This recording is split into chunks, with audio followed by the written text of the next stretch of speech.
बनाएंगे केसर वाली चाय। ये 3 से 4 केसर के धागे हैं। इसमें 2 टेबलस्पून गर्म पानी डालेंगे। मीडियम फ्लेम पर पैन रखा है। इसमें आधा कप पानी, 3 क्रश की हुई इलायची और 2 कटे हुए बादाम डालेंगे। पानी आधा रहने तक उबालेंगे।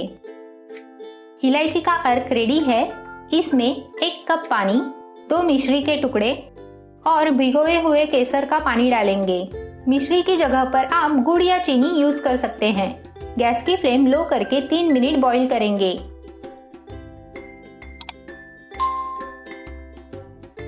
3 मिनट हो चुके हैं।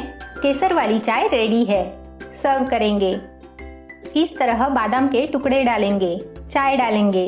अगर आपको ये रेसिपी अच्छी लगी हो तो वीडियो को लाइक, शेयर और चैनल को सब्सक्राइब जरूर करें।